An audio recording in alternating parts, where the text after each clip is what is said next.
Aujourd'hui, je vous résume ce livre, L'alimentation ou la troisième médecine de Jean Seignalé. Une belle couverture et aussi vu dans la tranche un beau pavé de quelques 600, plus de 600 pages qui pour moi est un livre assez fondamental. Alors surtout parce qu'il va pouvoir renseigner tous ceux qui sont curieux. Par exemple dire le lait vaut mieux éviter, c'est bien, ok, mais comprendre le pourquoi et le comment, je trouve que ce livre y répond vraiment avec toute une première partie sur la physiologie, l'immunité, etc., qui est très détaillée. Voilà, alors j'en signalais pour présenter un petit peu cet auteur. Il est d'ailleurs décédé en 2003, hein, cette revue, ce livre a été, c'est sa dernière édition de 2004, après plusieurs éditions. Et cette édition a été revue et augmentée en 2012. Et Jean Seignalé était un interne des hôpitaux de Montpellier pendant très longtemps, donc docteur en médecine. Il a d'ailleurs pratiqué la médecine de 59 à 68, année à laquelle il a entrepris des études à nouveau, entre autres en immunologie. Donc il a été toujours dans la démarche d'apprendre sans cesse. Il a dirigé pendant 30 ans un laboratoire à Montpellier autour de l'immunologie. Pas mal de découvertes autour des systèmes HLA au niveau toujours immunité qui ont fait qu'il a été vraiment reconnu par ses pairs. Et puis en 85, il s'oriente vers la nutrition parce qu'en final, il se rend compte que quand il était médecin et dans tout ce qu'il essaye de faire, il atteint des limites, très souvent des limites, et il a une conviction de l'importance de la nutrition. Et du coup, il a développé une vision globale de la médecine, ce qui a vraiment été intéressant. C'est un médecin avant tout, chercheur, scientifique, et il a appliqué auprès de 2500 patients des principes alimentaires différents que je vais vous détailler ici, enfin détailler, aborder les grands chapitres. Et sur les 2500 patients, 2250 ont vu des améliorations nettes par sa pratique nutritionnelle. Donc c'est pas rien. Et en termes de nombre de maladies, c'est 91 maladies qui sont améliorées sur les 115 observées. Donc c'est vraiment, on va dire scientifiquement, des études et des applications sur des cas concrets et des cas réels, au-delà des explications théoriques qu'il fait dans ce livre, qui sont vraiment fantastiques. D'ailleurs, on entend souvent parler de Seignalé. Professeur Henri Joyeux, par exemple, en parle beaucoup. Il a d'ailleurs fait la préface, en indiquant d'ailleurs que c'était un beau cadeau à faire à soi-même pour la compréhension, voire à son médecin pour à la fois ouvrir des choses sur l'alimentation, puisque les études de doctorat apportent peu sur ce chapitre. Et en même temps, pour chacun, les termes abordés ici, les IgG et compagnie, bref, permettent de comprendre un peu mieux le langage de nos médecins. Donc je pense que tout le monde peut s'y retrouver. Alors il démarre par des citations, donc moi j'en ai retenu une du professeur Jean Bernard que je trouve assez sympathique, on va dire.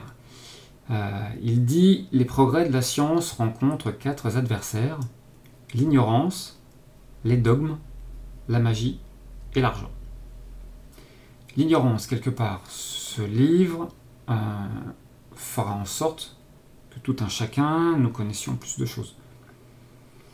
Les dogmes, ça c'est difficile. Les dogmes, on en répète tous les jours. Si c'était vrai, ça se saurait, etc. etc. Mais quelque part, ces petites phrases-là trouvent leur solution dans la dernière partie de la citation, avec l'argent, effectivement. Toutes les choses ne sont pas bonnes à dire, voire à appliquer trop rapidement. Si on prend le cas du lait, on n'écroule pas une industrie telle que l'industrie laitière aussi facilement, aussi rapidement. Donc, effectivement, l'argent alimente les dogmes. Et puis la magie, il n'y a rien de magie dans tout ça, sauf peut-être la magie du vivant et du corps humain, mais c'est pas des règles simples et simplistes où les choses sont bonnes ou pas bonnes.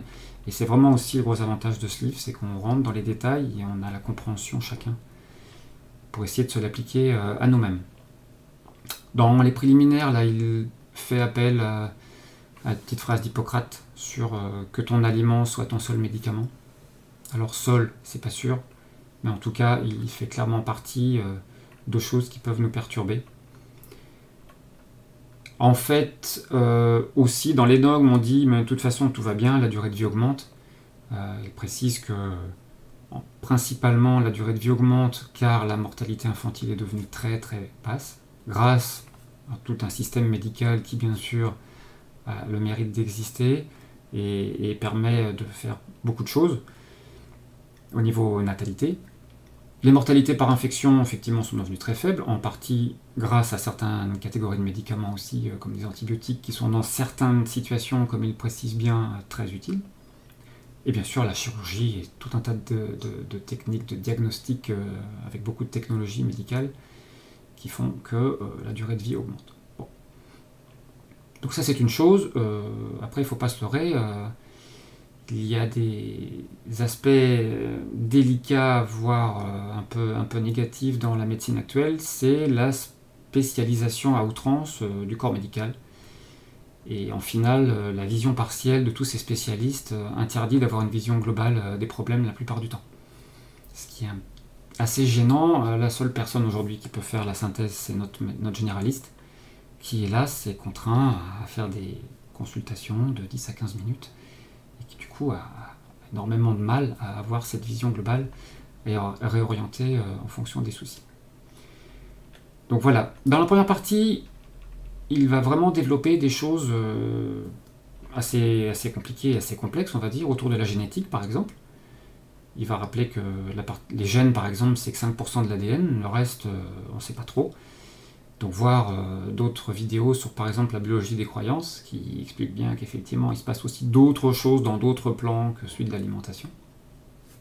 Après il cite pas mal de choses sur l'environnement, donc les polluants, les médicaments et leurs effets, leurs dommages collatéraux, on va dire, le stress dans les sujets environnementaux perturbants. Il fait des explications autour des enzymes, donc ça, pareil, compréhension sur notre physiologie, c'est très intéressant. Et puis tout un pavé sur l'intestin grêle, puisque sa théorie de base, on va dire, tourne autour de l'hyperperméabilité intestinale. Donc, avant d'arriver à ce phénomène-là, il explique de manière très détaillée comment fonctionne un intestin.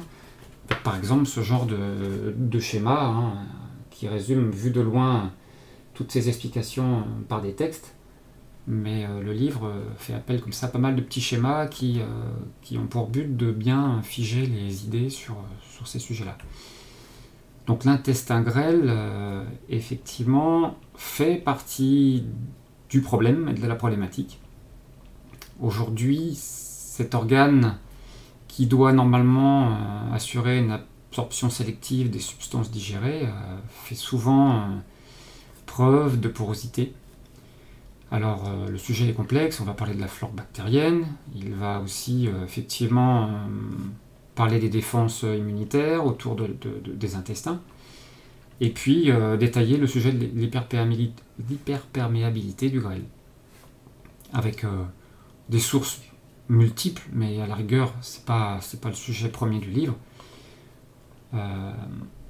Il peut parler par exemple du gluten ou d'autres choses comme ça, mais une fois de plus, c'est pas le sujet premier. En fait, les causes sont multiples et je pense que tout un chacun doit pouvoir se questionner par ailleurs sur ça. Donc on part du principe que beaucoup de gens ont des hyperperméabilités intestinales.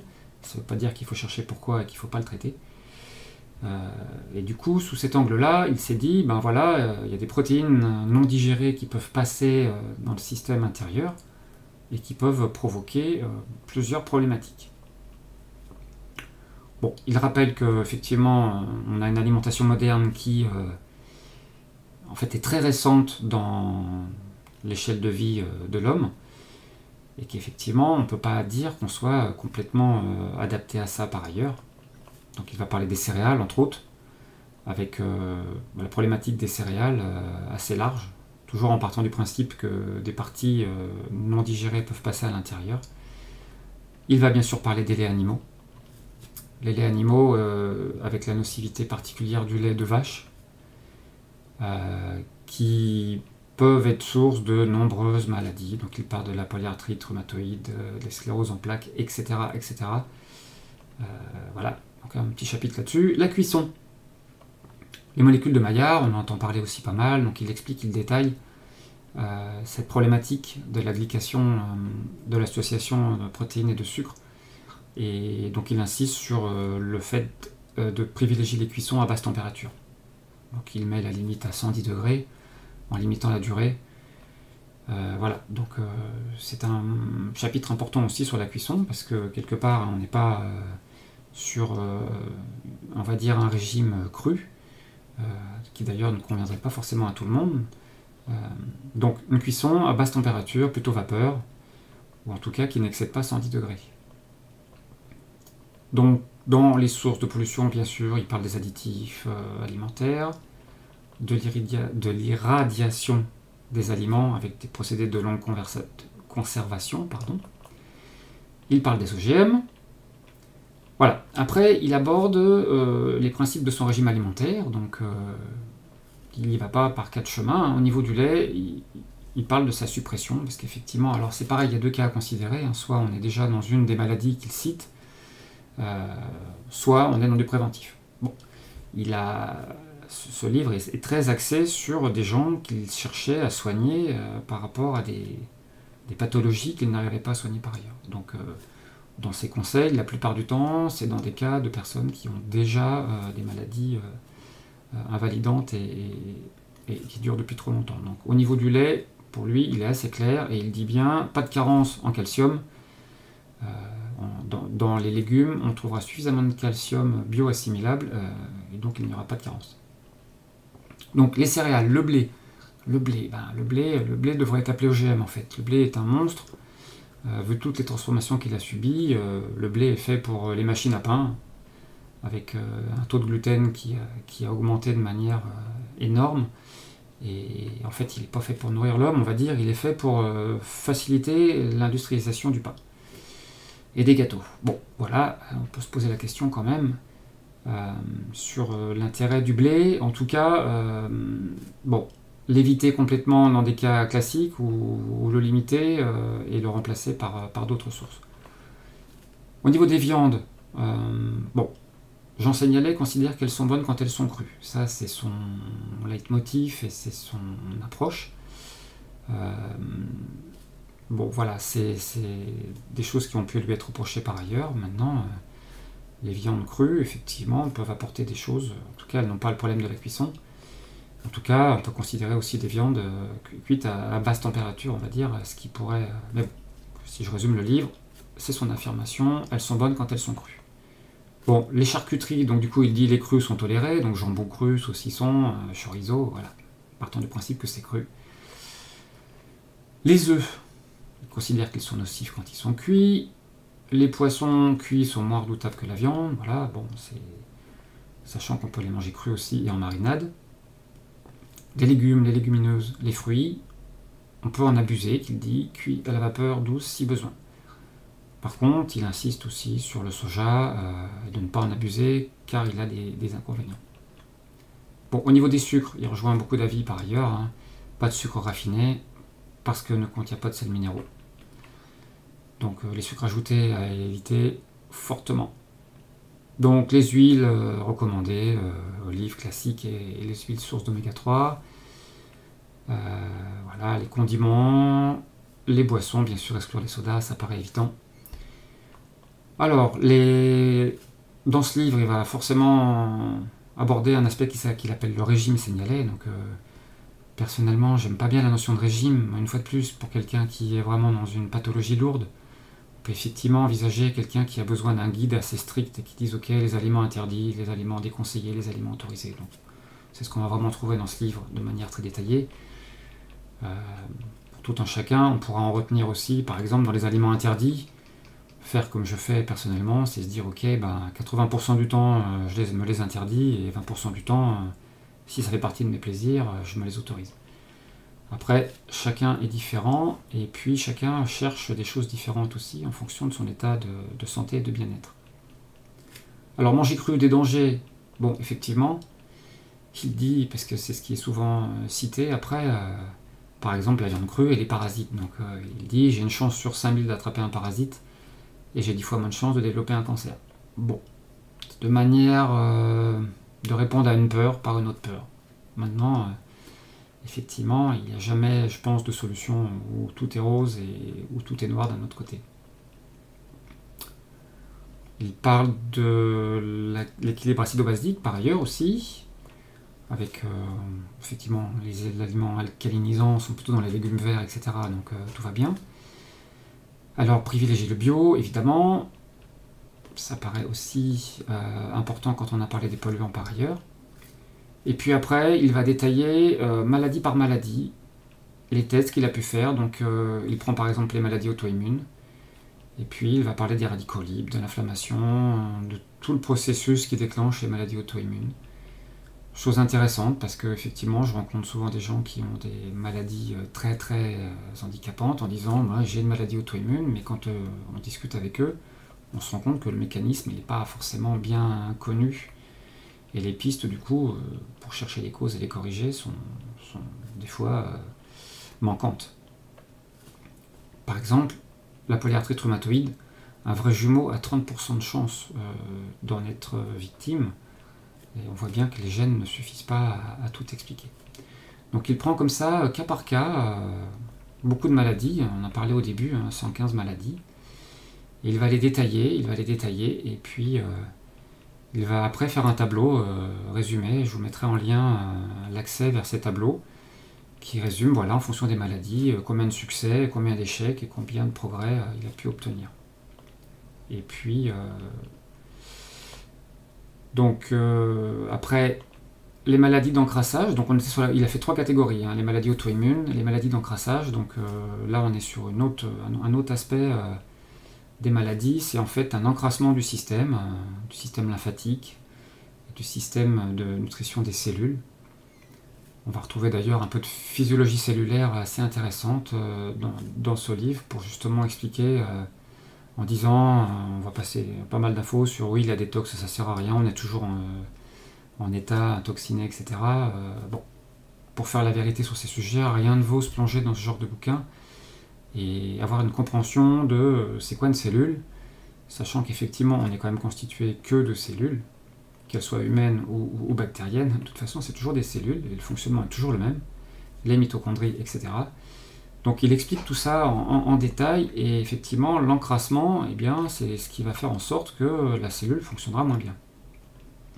Et il parle par exemple de l'apoptose, qui est la mort de la cellule programmée.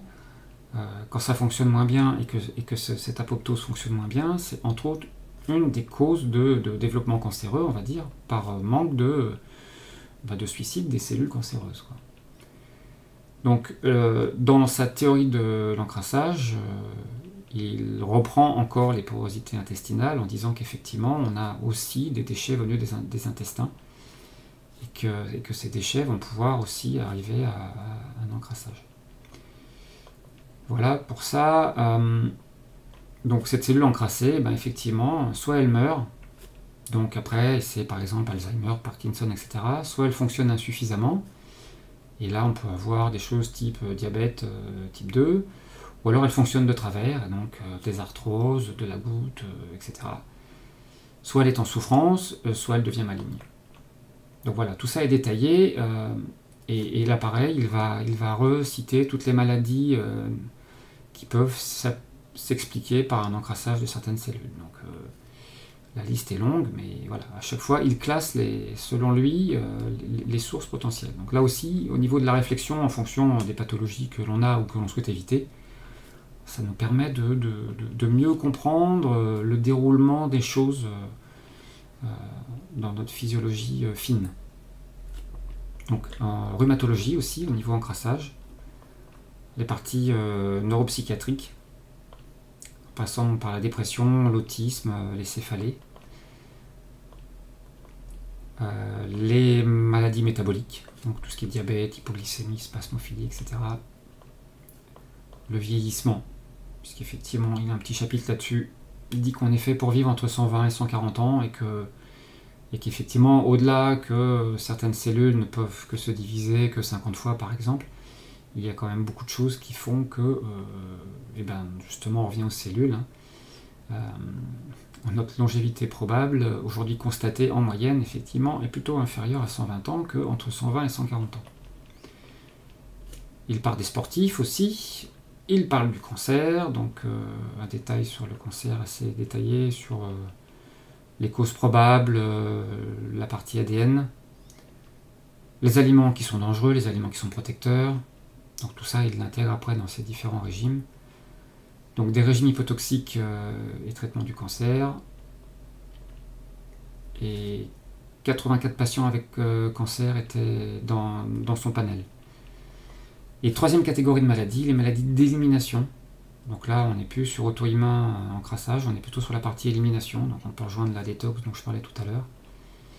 Donc l'idée dans son régime, c'est restaurer la flore bactérienne, entre autres.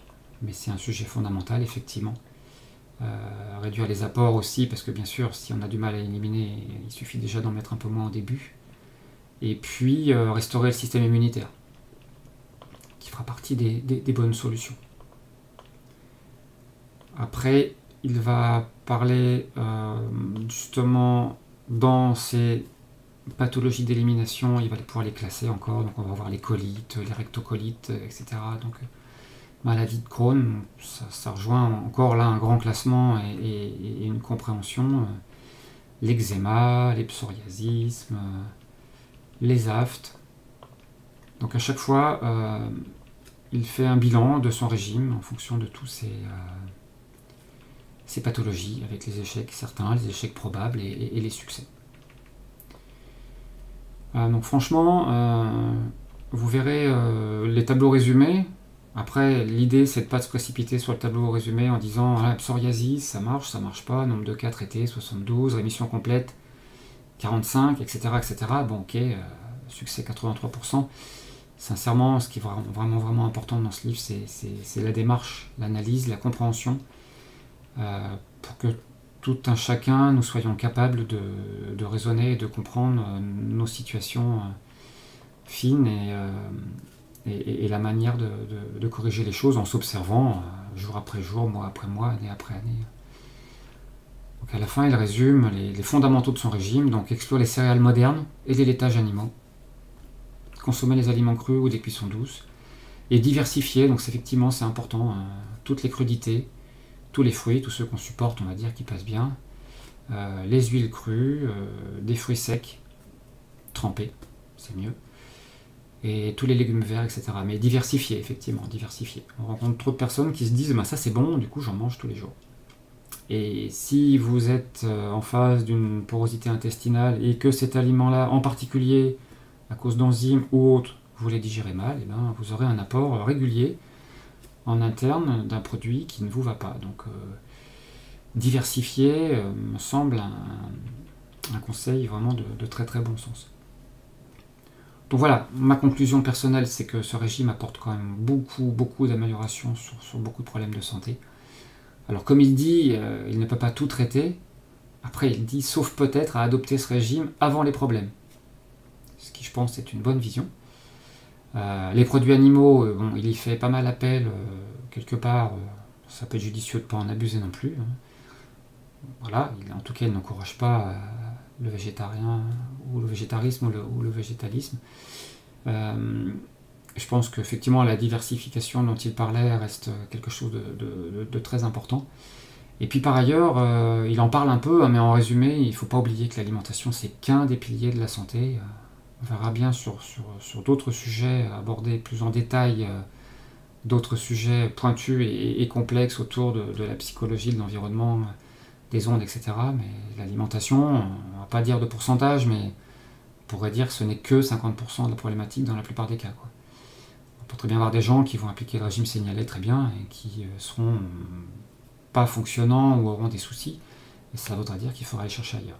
Mais bon, dans beaucoup de cas aujourd'hui, quand on observe autour de nous, on peut dire que quand même, vérifions déjà tout un chacun côté alimentation. Si on met plus de cru, des cuissons plus douces et beaucoup moins de produits laitiers, je pense qu'on s'en portera tous beaucoup mieux.